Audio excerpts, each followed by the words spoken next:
Comme tous les jeudis matins, la chronique de Shmuel Trigano. Shmuel qui revient sur les accords Abraham. Shmuel Trigano, bonjour.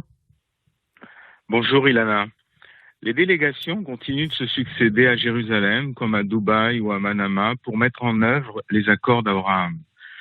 Si la tactique qui a conduit à ces accords a été menée de main de maître sur le plan international, il reste quelques zones d'ombre sur leurs implications pour Israël, des zones d'ombre auxquelles personne n'a pensé qu'il faudrait éclaircir. Ces accords entraînent en effet, à plus ou moins long terme pour Israël, comme pour les Arabes signataires, un bouleversement stratégique que je voudrais esquisser.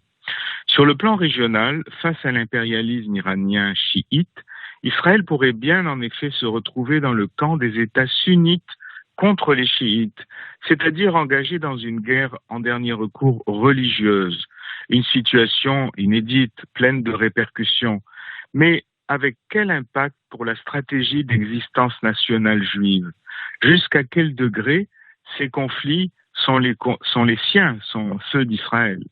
Dans ce même ordre d'idées, la paix avec des États au fondement religieux fera ipso facto de la mosquée El-Aqsa une possible destination de pèlerinage des musulmans du monde entier. La Mecque n'est en effet qu'à 1200 kilomètres de Jérusalem.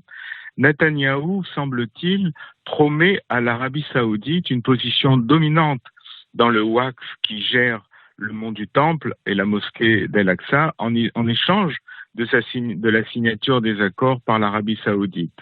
On sait en effet les conflits qui agitent le Waqf où la Turquie pousse vers la porte la Jordanie qui était censée être le maître des lieux saints musulmans.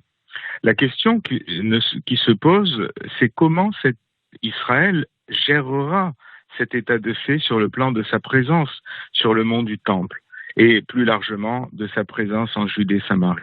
Est-ce que ce rapprochement implique un renoncement de sa part sur ces domaines? Comme le disent les signataires arabes, Netanyahou a-t-il renoncé à toute annexion? Cette question reviendra en masse dans les mois ou les années qui viennent, sans qu'on préjuge de l'évolution des choses. Enfin, la dernière inconnue, c'est le camp arabe sunnite lui-même, qui prendra toute son importance si l'Arabie saoudite, détentrice des lieux saints, signe les accords. Reconnaître l'État d'Israël, notamment dans sa condition souveraine et non coupable, c'est forcément rompre avec l'héritage de la condition dhimmi, seul reconnu aux non-musulmans. Verrons-nous naître une nouvelle théologie islamique de la condition juive sous la forme d'un État souverain? Autant de questions considérables qu'hélas ne se posent pas les hommes politiques israéliens, alors même que se profilent de nouvelles élections. Bonne journée. Merci Shmuel Trigano qu'on retrouve évidemment tous les jeudis matins sur Radio J.